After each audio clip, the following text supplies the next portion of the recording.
My name is Serena Whitfield, and for 9 years, my family had a word for me. They called me available. Have you ever been the person your family counts on, without ever once being the person they check on? That's where this story starts. Not dependable, not sacrificing, not the one holding everything together, just available. Like I was a room they could walk into whenever they needed something, and lock from the outside whenever they don't. My parents were David Sr. and Gloria Whitfield. Good people, quietly proud people, the kind of parents who never had to say they loved you, because everything they did already said it. My brother David, named after our father, called home every Sunday, mostly. My sister Pamela came for Thanksgiving, usually. My youngest sister Cheryl sent money twice a year, and acted like that and settled an account somewhere. And me, I was just there. My father's knee surgery was in 2013. My mother's diabetes came 6 months after. Nothing dramatic, just need. Quiet, daily, relentless need. Someone had to drive to appointments. Someone had to manage the medications. Someone had to sit in hospital waiting rooms at 2 in the morning with a cold cup of coffee, and nowhere else to be. Do you know what it feels like to watch your own life get smaller and not have a single person notice? I left a marketing director position I'd spent 8 years earning. I watched my marriage dissolve quietly,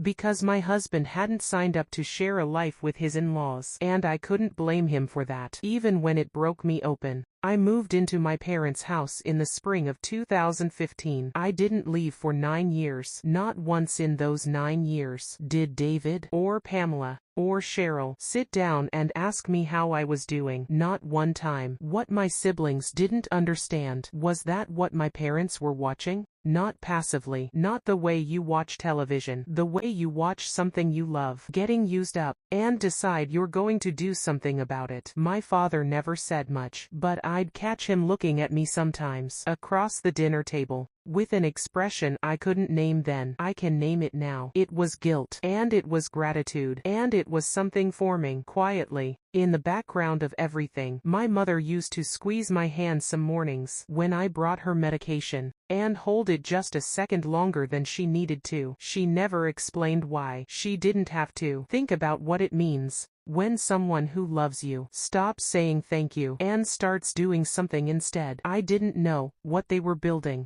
I just know that while my siblings were living their lives, my parents were having very private conversations with a lawyer none of us had ever met. Not the family lawyer. Someone else. Someone who understood exactly what two parents owed a daughter who had given everything and never once asked to be repaid. My father left us in March. My mother followed him in November. 8 months later, like she had simply decided she was done without him. I was the only one in the room when she went. David had a conference he said he couldn't reschedule. Pamela was 3 time zones away. Cheryl cried on the phone. I held my mother's hand. I watched her go. And when I walked out of that room, something in me had already moved somewhere very quiet. The grief was still there, but underneath it was something else. Clarity. When the others arrived for the funeral, with their red eyes and their airport clothes, and their sudden urgency, I cooked, I organized, I handled everything, same as always. Nobody noticed I was different. Nobody noticed that I already knew what was coming. The estate lawyer's name was Mr. Mike. Quiet man. Precise. He opened his folder the way a surgeon opens before an operation, with complete calm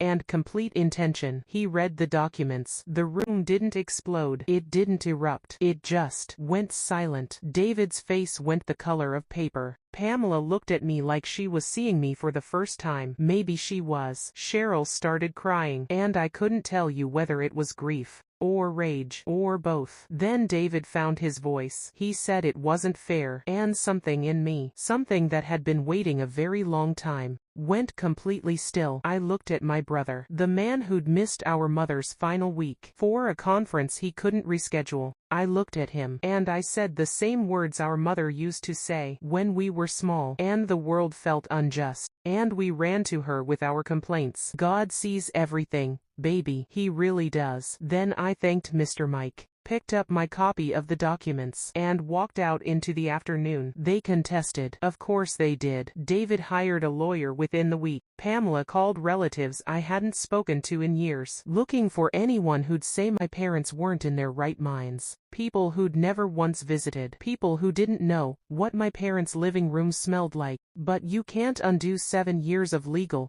documented, notarized intention. You can only stand in front of it and realize your parents knew exactly what they were doing and did it anyway. David went quiet after the second hearing, not defeated, just smaller. That's what happens when the story you told yourself finally meets the one that was always true. Pamela sent a letter, long, full of things that were probably real and definitely too late. Cheryl came to the house once, sat on the porch, didn't ask for anything, didn't say much, just, I should be called more. I didn't answer her. Some things don't need one. Every Sunday morning now, I sit on this porch with my coffee. The garden my mother planted along the back fence blooms every April without anyone asking it to. The house is quiet. Mine. Completely mine. If you've ever been the one who stayed, send this to someone who needs to hear it. Not for me. For them. And leave me one thing in the comments. What did staying cost you? There's more coming. Because every family has a Serena. And every Serena deserves to be seen. She didn't ask to be chosen. She just never left. And they never forgot the difference.